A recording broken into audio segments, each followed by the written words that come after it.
Bismillahirrahmanirrahim. Assalamualaikum warahmatullahi wabarakatuh. Alhamdulillahil mahmudi bi ni'mati, al-ma'mudi bi qudrati. Asyhadu an la ilaha illallah wa asyhadu anna Muhammadar Rasulullah. Allahumma shalli ala sayyidina Muhammad wa ala alihi washabihi ajmain. Amma ba'd.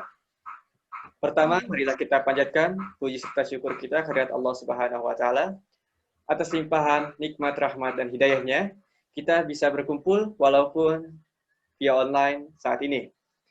Kemudian, salawat beserta salam semoga tetap tercurah kepada baginda Nabi besar Muhammad Sallallahu Alaihi Wasallam yang telah membawa kita dari zaman kegelapan ke zaman yang terang benderang ini.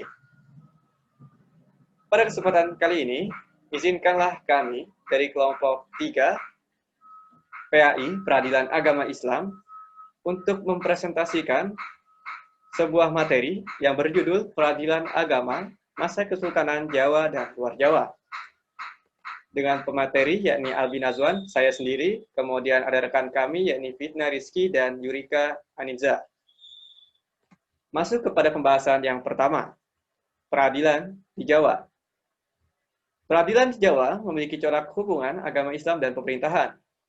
Di antaranya ada 3. Yang pertama, pemakaian istilah sultan dengan tambahan nama raja. Misalnya Sayyidin Panatogomo Abdurrahman pada raja-rajanya. Kemudian, ada pula pengaturan tempat-tempat keraton, yang mana keraton ini digunakan sebagai lambang atau simbol pemerintahan, didampingi oleh lapangan luas sebagai angkatan bersenjata, yang mana persegi 4-nya merupakan gambaran jumlah 40 anggota tentara raja. Kemudian, corak hubungan yang terakhir yakni istana, alun-alun persegi 4, dan masjid. Istana memiliki makna sebagai unsur normatif terpenuhnya kewajiban sholat Jumat menurut mazhab Syafi'i, dan masjid juga merupakan gambaran peranan agama dalam pengaturan pemerintahan. Itu adalah corak peradilan di Jawa. Kemudian pembahasan selanjutnya, yakni kerajaan yang pertama. Kita masuk kepada kerajaan-kerajaan. Kerajaan yang pertama ada Priangan. Pada masa ini, ada 3 macam peradilan atau pengadilan. Maksudnya pengadilan. Yang pertama ada pengadilan agama. Pengadilan agama memiliki wewenang dan kekuasaan untuk memeriksa, mengadili, dan menyelesaikan perkara-perkara berkaitan dengan perkawinan dan kewarisan.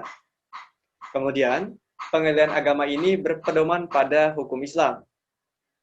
Selain pengadilan agama, ada pengadilan Drimagi yang menggunakan dasar hukum Jawa kuno, serta ada pengadilan Silaga yang merupakan pengadilan khusus untuk perkara perniagaan. Seperti itu. Kemudian ada kebijaksanaan Belanda. Pada masa ini, kebijaksanaan Belanda berisikan tentang tujuan-tujuan, diantaranya adalah mengadakan reorganisasi pengadilan. Itu yang pertama. Kemudian yang kedua, menghilangkan campur tangan penghulu dan pejabat lainnya dalam urusan pengadilan. Kemudian yang ketiga, para penghulu dibiarkan mengurus soal-soal perkawinan, perceraian, dan lainnya. Namun, tidak diberitahu apa peraturannya, serta segala sesuatu diserahkan kepada adat dan kebiasaan. Kemudian, istilah agama dan drigama terdapat dalam Pepakem Cirebon yang digunakan untuk mengadakan pemisah menurut sifatnya di antara perkara-perkara yang harus diadili. Penjelasan ini terdapat dalam kitab Jaya Lengkara. Igama adalah perkara-perkara keagamaan dan harus diselesaikan berdasarkan hukum adat. Sedangkan Toyagama adalah perkara-perkara yang diselesaikan berdasarkan percobaan hukum yang berat. Itu. Selain Priangan, ada juga Betawi. Ya. Betawi ini berisikan sikap pemerintah Belanda terhadap peradilan agama. Pada tahun 1828 dengan ketetapan Komisaris Jenderal tanggal 12 Maret nomor 17 khusus Yogyakarta. Di tiap distrik dibentuk suatu majelis distrik yang terdiri dari. Jadi bagi teman-teman yang belum mengerti, pada masa Betawi ini peradilan itu memiliki bukan memiliki, dibentuk distrik, di mana setiap distrik terdiri dari beberapa bagian. Hal ini tertuang dalam ketetapan Komisaris Jenderal tanggal 12 Maret nomor 17. Seperti itu. Bagi yang tadi bahasanya kurang dimengerti, seperti itu. Dari majelis distrik tersebut, ada yang namanya komandan distrik sebagai ketua. Nah, komandan distrik sebagai ketua, di dalamnya berisi para penghulu masjid dan kepala wilayah sebagai anggota. Hal ini sebagaimana terdapat dalam pasal 13 Sasbad nomor 22 tahun 1820 yang isinya adalah apabila terjadi sengketa antara orang Jawa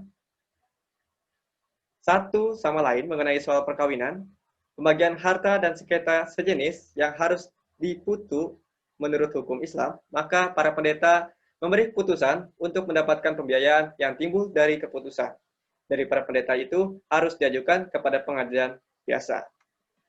Selanjutnya, namun setelah masyarakat dirasa mampu menuruti, Sultan Agung merubah pengadilan perdata dengan pengadilan Surambi yang dipimpin oleh ulama.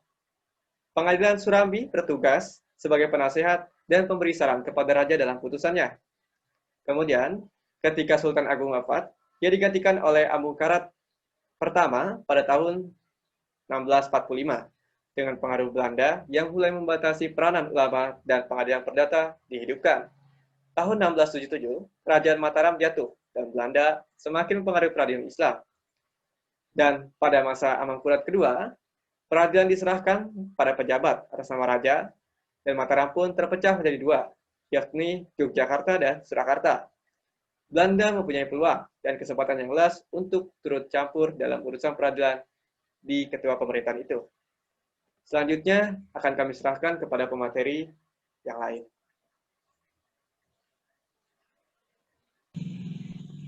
Yang ketiga yaitu Mataram. Peradilan pada Mataram ini mulai menonjol pada masa Sultan Agung, yaitu pada tahun 1613 sampai 1645. Dan pada masa Hindu, peradilan dibagi menjadi dua. Yang pertama yaitu perkara yang menjadi urusan raja disebut pradata, bersumber dari ajaran Hindu. Berhubungan dengan stabilitas negara seperti keamanan, ketertiban umum, penganiayaan, perampokan, pencurian, dan lain-lain. Dan hal ini diproses yang diputuskan langsung oleh raja.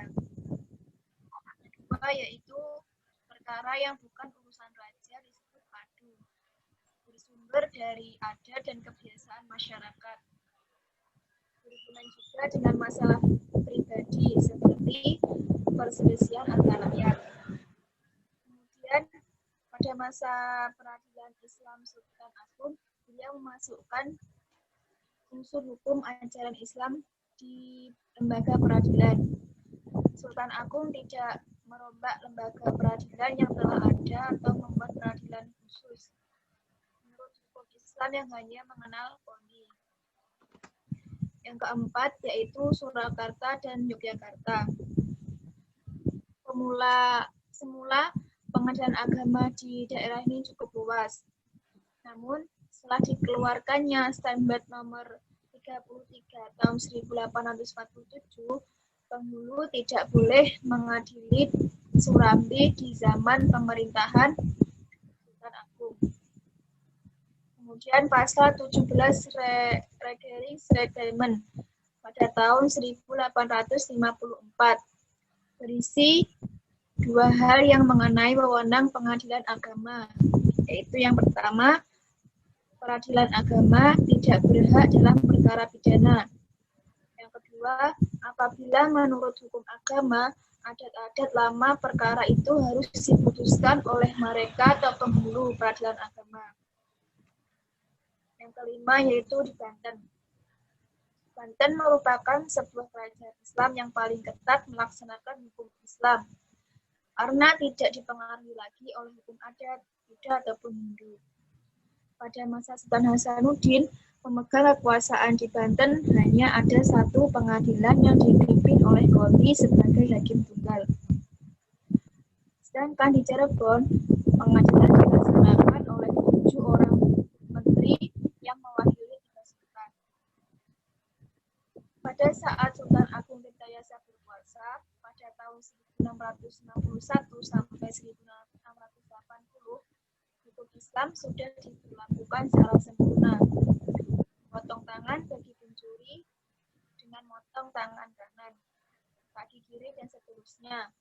Sudah diberlakukan bagi pencurian dengan nilai 1 gram emas. Sejarah Banten menyebabkan bahwa Syekh tertinggi bergelar Kiai Ali atau Ki Ali yang kemudian dikenal dengan istilah qadhi. Nah, istilah qadhi ini pada awalnya dipimpin oleh seorang ulama dari Mekah. Tetapi mulai tahun 1650 dan awal 1651, para qadhi ini sudah mulai dijabat oleh para bangsawan Banten. Kemudian peradilan di Jawa. Yang pertama yaitu Aceh. Aceh ini berdiri pada abad ke-16 dan takluk pada Belanda pada abad ke-19. Mazhab Syafi'i berkembang di Aceh pada masa kepemerintahan Sultan Iskandar Muda dan memiliki mufti yang terkemuka bernama Syekh Abdul Rauf Sintel. Sultan Iskandar Muda adalah seorang sultan yang paling kokoh menjalankan aturan syariat. Sultan Iskandar Muda juga pernah melakukan hukum rajam terhadap putranya sendiri, Meulah Pupok yang berzina dengan istri seorang pemuda. Adanya ulama besar yaitu Syekh Nuruddin. Ketika itu beliau menghasilkan kitab yang bernama Surat Al-Mustaqim. Kemudian tingkat peradilan di Aceh. Yang pertama yaitu Keuci, memimpin peradilan di tingkat kampung dan menangani masalah ringan dan masalah berat diselesaikan. Tingkat kedua yaitu Oelo Balang, dan yang tingkat ketiga yaitu Panglima Sigi. Kemudian dilanjutkan oleh materi berikutnya. Ya, terima kasih. Materi selanjutnya adalah mengenai peradilan di Sulawesi. Di Sulawesi ini kekuasaan politiknya itu dipimpin oleh Parewa Syara, atau di situ kita bisa menyatakan itu dengan pejabat syariah yang berkedudukan sama dengan Parewa Ade atau pejabat ade atau adat. Kemudian Parewa Syara ini dipimpin kembali oleh qadhi atau hakim. Maka di masing-masingnya dianggap pejabat di bawahan yang disebut imam serta dibantu oleh seorang khatib dan seorang bilal. Hal ini terjadi pada saat pemerintahan Raja Goa pada tahun 1637 sampai 1653. Yang pada saat itu ketika Sultan Malikus Said berkuasa. Kemudian para pejabat syara itu mendapatkan suatu nafkah dari zakat fitrah dan zakat harta dari sedekah Idul Fitri dan Idul Adha, kenduri, kerajaan penyelenggara mayat dan penyelenggara atas perkawinan.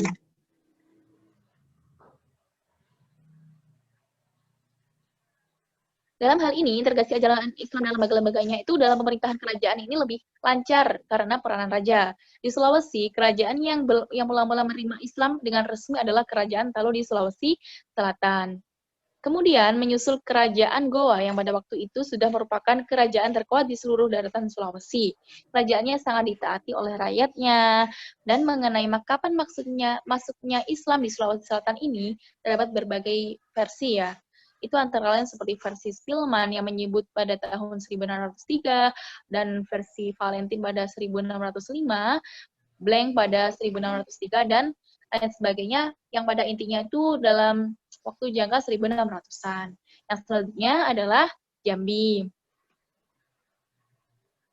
Peradilan agama di Jambi ini terdapat pada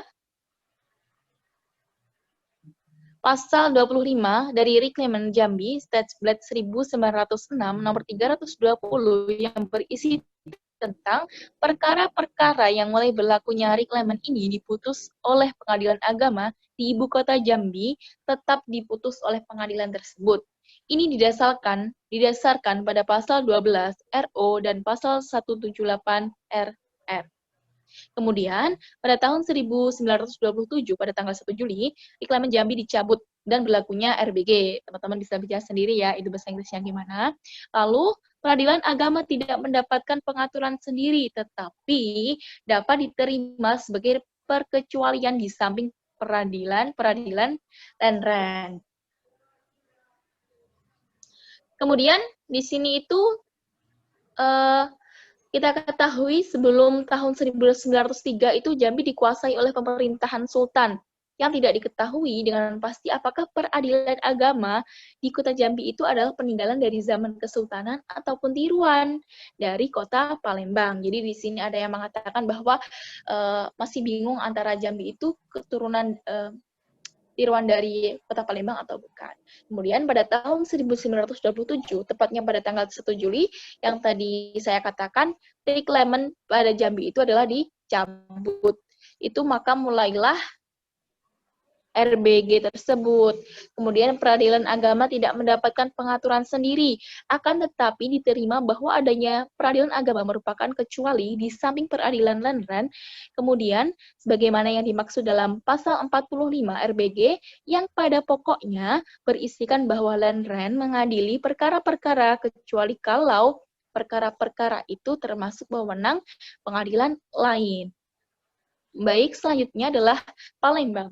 Nah, mengenai kota ini, lebih banyak bahan bicaranya, karena peradilan agama di kota ini sudah ada sebelum tahun 1821, yang ini ditetapkan oleh ketetapan Gubernur Jenderal pada 3 Juni 1823, bahwa di kota Palembang akan didirikan pengadilan agama untuk perkara-perkara mengenai perkawinan, perceraian, dan harta peninggalan.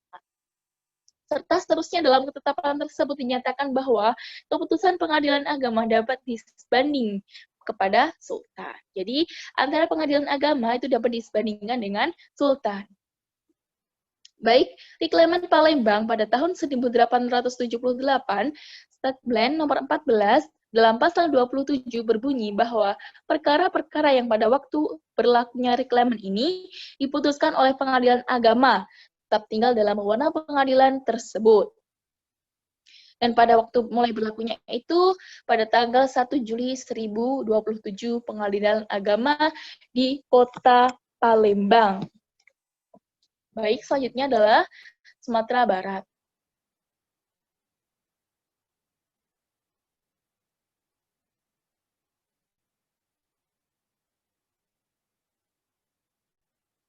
Menurut catatan Mahadi, di Sumatera Barat itu selalu dijumpai peradilan agama yang tampaknya tidak diakui oleh pemerintahan Belanda. Ini menurut catatan Mahadi ya. Jadi di sini tuh Sumatera Barat itu selalu nggak dijumpai gitu loh. Oh, selalu dijumpai peradilan agama tapi tidak diakui oleh pemerintahan Belanda. Dan itu pula sebabnya mengapa keputusannya tidak pernah sampai kepada Lenren untuk memperoleh Verklaring pengadilan agama, sedemikian itu selalu disebut dengan nama sidang Jumat atau rapat ulama atau rapat agama. Keadaan di ibu kota Bengkulu sama dengan ibu kota Jambi dan Palembang, sesuai dengan bunyi pasal 26 dari Riklemen Bengkulu pada Statsblad 1 1880 nomor 32. Selanjutnya, ada Sumatera Timur.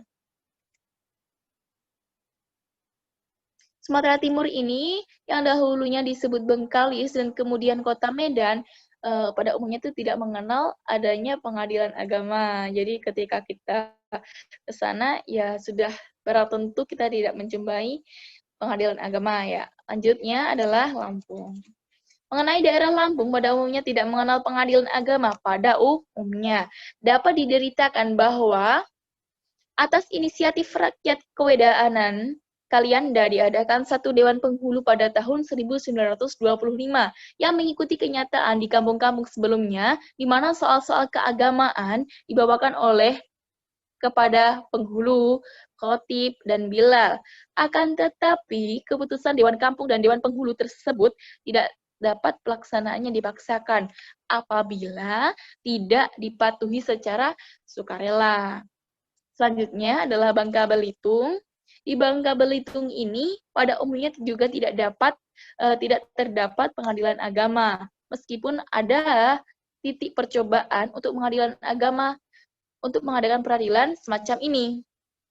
Karena pada saat itu Pontianak sudah mengenal pengadilan agama pada tahun 1863 di Kabupaten Hulu Sungai terdapat pengadilan agama di Kandangan dan Amuntai. Sekian presentasi dari saya. Saya kembalikan kepada moderator.